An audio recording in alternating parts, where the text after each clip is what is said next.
नमस्कार दोस्तों, आप सभी का एक बार फिर से स्वागत है हमारे YouTube चैनल क्रीपी नाइट्स पर। दोस्तों, आज मैं आप सभी के लिए लेकर आया हूँ वेंडिगो हॉरर स्टोरी का सेकंड पार्ट। अगर आपने फर्स्ट पार्ट अभी तक नहीं देखा है तो पहले फर्स्ट पार्ट देखिए, वरना आपको ये कहानी समझ में नहीं आएगी। तो चलिए दोस्तों, बढ़ते हैं आज की कहानी की ओर। फिर शासा सरदार जी से पूछती है, वैसे पाजी यहाँ कौन सा शैतान रहता है जिससे आप इतना डर रहे हो? फिर सरदार जी ने कहा, अरे बेटा, इस शैतान से मैं नहीं, यहाँ पास के जितने भी आउट हाउस हैं उनके वॉचमैन भी डरते हैं इस शैतान से। बहुत ही ज़्यादा खतरनाक है, कह सकते हो आदमखोर है, आदमखोर। सबने एक साथ सरदार जी की तरफ देखते हुए कहा, क्या? हाँ, इस शैतान का नाम वेंडिगो है। इसे यहाँ के नवाजो ट्राइब्स मानते हैं। कहते हैं कि ये वेंडिगो शराब से बना होता है।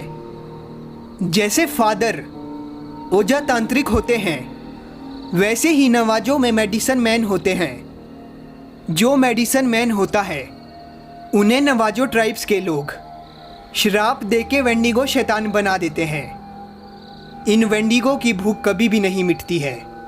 ये जितना खाते हैं उतनी ही भूख बढ़ जाती है। इनका पेट आधा कुआं है। फिर जया ने कहा, ये दिखने में कैसे होते हैं पाजी? ये बात सुनकर सरदार जी ने कहा, मुझे नहीं पता ये दिखने में कैसे होते हैं। फिर शासा ने कहा, इनकी कोई कमजोरी नहीं है या इन्हें मारा नहीं जा सकता क्या? फिर सरदार जी ने कहा, नहीं बेटा, मुझे नहीं पता ये सब। जितना पता था उतना बता दिया, बाकी इन नवाजो ट्राइब्स वालों को पता होगा। शासन ने थोड़ा निराश होते हुए कहा, अच्छा। खाना खाने के बाद सब फर्स्ट फ्लोर पे चले जाते हैं और बालकनी में बैठे सारे दोस्त बातें करते हैं। शाम हो चुकी थी। फिर हर्ष ने हंसते हुए कहा, वैसे पाजी ने बड़ी अच्छी स्टोरी सुनाई है ये शैतान वाली। फिर आरव ने कहा, हाँ सही कहा, ये सब बस यहाँ के लोगों द्वारा बनाई गई मनगढ़ंत कहानी है और कुछ नहीं। फिर शासा ने कहा, क्या पता ये सच भी तो हो सकता है, वो हमें यूं ही नहीं ऐसा बोलेंगे। फिर कायरा ने समझाते हुए कहा, ऐसा कुछ भी नहीं है, वो बस हमें डांटना चाहते थे और कुछ नहीं। फिर जया ने कहा, ओके ओके फाइन, तुम लोग ये सब छोड़ो। ये मत भूलो कि हम लोग यहाँ एंजॉय करने आए हैं। तो कल का प्लान बनाओ, कल हम लोग क्या करेंगे? फिर आरव ने कहा, क्यों ना हम लोग कल साइकिलिंग करते हुए जंगल घूमे सुबह को, फिर शाम में लौट आएंगे। ये बात सुनकर कायरा ने कहा, हाँ ये ठीक रहेगा, इसमें बहुत मज़ा आएगा।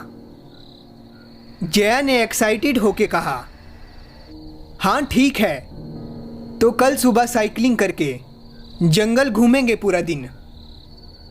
हर्ष ने जमाई लेते हुए कहा, हाँ हाँ कल जो करना है कर लेना, पर अभी बहुत ही ज़्यादा नींद आ रही है, मैं तो चला सोने। फिर आरव ने कहा, हाँ चल, हम लोग भी जा रहे हैं सोने, आज बहुत थक गए हैं और कल सुबह जल्दी भी उठना है। सब अपने अपने रूम्स में सोने चले जाते हैं। शासा, कायरा और जया फर्स्ट फ्लोर वाले रूम में सोते हैं और बाकी सब नीचे फ्लोर के रूम्स में सोते हैं। आधी रात को शासा की नींद टूट जाती है। वो उठ के देखती है कि कायरा और जया आराम से गहरी नींद में सो रहे होते हैं। वो बार बार करवटें बदल रही थी, पर उसे नींद नहीं आ रही थी। फिर वो बालकनी में चली जाती है। शासा गहरी सांस छोड़ते हुए बाहर बैठती है और कहती है, आय हाय, ये लोग तो घोड़े बेच के सो रहे हैं और एक मैं हूँ जिसे नींद ही नहीं आ रही है। आधी रात को उल्लू की तरह जाग रही हूँ। तभी शासा को दूर जंगल के अंधेरे में 2 लाल आंखें चमकती हुई नजर आती है। शासा मन ही मन सोचती है, अरे ये क्या चीज है जो चमक रही है। तभी वो लाल चमकती आंखें गायब हो जाती है। अरे ये क्या, वो चीज कहाँ गायब हो गई? अभी तो वही थी। नहीं, शायद ये मेरा वहम होगा। मैं थकी हुई हूँ, इसलिए मुझे ऐसा दिखाई दिया होगा। चलो जाके सोने की कोशिश करती हूँ। शासा वहाँ से चली जाती है और सोने की कोशिश करती है। कुछ देर बाद उसे नींद आ जाती है और वो सो जाती है। अगले दिन सुबह उठकर शासा ने सरदार जी को विश किया, गुड मॉर्निंग पाजी। फिर सरदार जी कहते हैं, गुड मॉर्निंग शासा बेटा। साशा ने इधर उधर देखते हुए पूछा, बाकी सब कहाँ है पाजी? सरदार जी ने कहा, सब बाहर है बेटा। साइकिलिंग करने जा रहे हो ना तुम लोग, उसी की तैयारी कर रहे हैं। फिर शासा कहती है, ओह अच्छा। फिर शासा दौड़ते हुए बाहर सबके पास जाती है। ओह, तुम लोग यहाँ हो और मैं तुम लोगों को ढूंढ रही हूँ। फिर कायरा ने कहा, ओह हेलो, कुंभकर्ण की कुंभ मेले में बिछड़ी हुई बहन। हम लोगों ने तुझे उठाने की कोशिश की, पर तू है कि उठी ही नहीं, इसलिए हम लोग यहाँ आ गए। शासा ने मुंह फुला लिया और सब जोर जोर से हंसने लगे। तभी सरदार जी ने सबको ब्रेकफास्ट करने के लिए बुलाया और सब ब्रेकफास्ट करने चले गए। सब डाइनिंग टेबल पर बैठे हुए थे। फिर हर्ष ने कहा, ओ तेरी, मैं तो भूल ही गया। जया ने सवालिया लहजे से हर्ष की तरफ देखते हुए कहा, ओए क्या भूल गया है तू? फिर हर्ष ने अपने फोरहेड पे हाथ मारते हुए कहा, ये कि मुझे तो साइकिल चलानी ही नहीं आती है। फिर आरव ने कहा, अरे हाँ, तुझे तो साइकिलिंग करनी ही नहीं आती है, हम तो ये भूल ही गए थे। इनकी बातें सुनकर सरदार जी ने कहा, तो इसमें क्या है पुत्र, तुम्हें आरव अपने साइकिल के पीछे बिठा लेगा। पाजी नहीं, इस मोटे का साइज तो देखो, मैं इसे लेके चलाऊंगा तो मेरा क्या हाल होगा। ये तो आधे रास्ते में पहुंच जाएगा, पर मैं ऊपर वालों के पास पहुंचूंगा। आरव ने अचानक उठ के कहा और सब हंस पड़े। फिर आरव कहने लगा, मैं साइकिलिंग का प्लान कैंसिल कर रहा हूं। फिर गर्ल्स ने गुस्सा होके कहा, ये साइकिल का प्लान अब कैंसिल नहीं होगा। अगर तुमने कैंसिल किया तो हम मिलके तेरी हड्डी तोड़ देंगे। फिर आरव ने डर के कहा, अच्छा नहीं कर रहा हूं साइकिलिंग का प्लान कैंसिल। ठीक है, मैं ऊपर वाले का नाम लेके इस मोटू को बिठा के चलाऊंगा। फिर हर्ष ने दांत दिखाते हुए कहा, ओह थैंक यू आरव, तू बहुत ही अच्छा है। फिर सब हंसी मजाक करते हुए अपना ब्रेकफास्ट ख़त्म करते हैं और सरदार जी को बाय बोलकर सब बाहर निकल जाते हैं। फिर सरदार जी कहते हैं, ठीक से जाना बच्चों, ज़्यादा अंदर मत जाना जंगल के, और शाम होने से पहले चले आना। फिर साइकिल चलाते हुए साशा ने बाय करते हुए कहा, ठीक है पाजी, हम चले आएंगे, आप चिंता मत करना। सब साइकिल चलाते हुए जंगल के अंदर आ जाते हैं और रुक जाते हैं। जया ने पीछे देखते हुए कहा, अरे ये आरव और हर्ष कहाँ रह गए?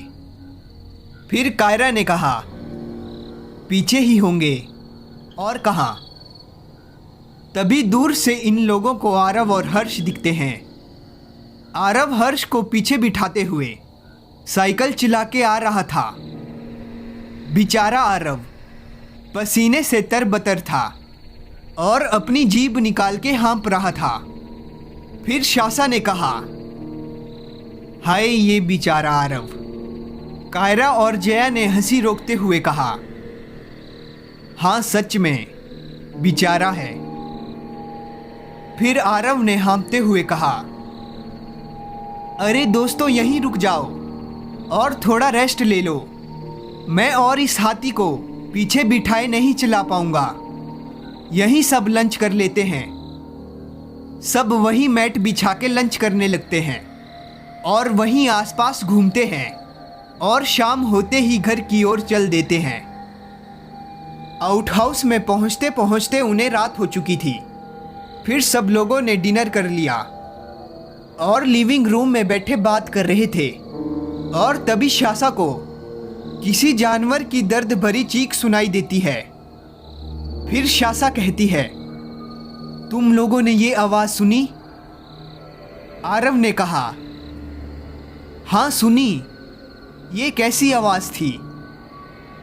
फिर सरदार जी ने परेशान और डर के कहा, अरे जो भी आवाज है उसे नजरअंदाज करो और बेसमेंट में जाके सब छिप जाओ। मैं जाके सारे खिड़की दरवाजे लगा देता हूं। फिर शासा कहती है, नहीं पाजी, मैं जाके देखती हूं ये क्या है। मैं जा रही हूं। शासा उठ के दरवाजा खोल के जंगल की तरफ दौड़ के जाती है। सरदार जी कहते हैं, अरे बच्चों कोई शासा को रोको। इतनी रात को जंगल जाना सेफ नहीं है। कहीं ये वो वेंडिगो शैतान हुआ तो? नहीं नहीं, अरे हमें जाके शासा को रोकना होगा। आप यहीं रुकिए पाजी, मैं और हर्ष जाके शासा को ले आते हैं। आरव ने कहा और हर्ष को लेके शासा के पीछे दौड़ लगाता है। शासा दौड़ के चीख वाली जगह में आके रुक जाती है। पीछे से आरव और हर्ष भी उसके पास आके रुक जाते हैं। फिर आरव शासा को बोलता है, अरे शासा, ऐसे भी कोई इतनी रात को जंगल में आता है क्या? शासा ने धीमी आवाज में कहा, श्श्श, ये आवाज सुनो। उस जगह किसी झाड़ियों के पीछे से किसी जानवर के हड्डियों के चबाने की आवाज आ रही थी और सड़ी हुई बदबू भी आ रही थी। तभी हर्ष फोन का फ्लैश लाइट जलाता है और आवाज की दिशा में लाइट मारता है। सब देखते हैं कि एक 7-8 फुट का पतला सा जीव, जिसके हाथ बहुत लंबे लंबे हैं और उसका सर किसी हिरन जैसा है, जिसके सींग भी निकले हुए हैं और उसकी आंखें लाल है। फ्लैश लाइट को देखते ही वो शैतान उनकी ओर देखता है। उसका पूरा मुंह खून से लथपथ था। वो किसी जानवर को मार के खा रहा था। आरव ने डरते हुए कहा, ये क्या चीज है? तभी वो शैतान जोर से भयानक तरीके से धाड़ता है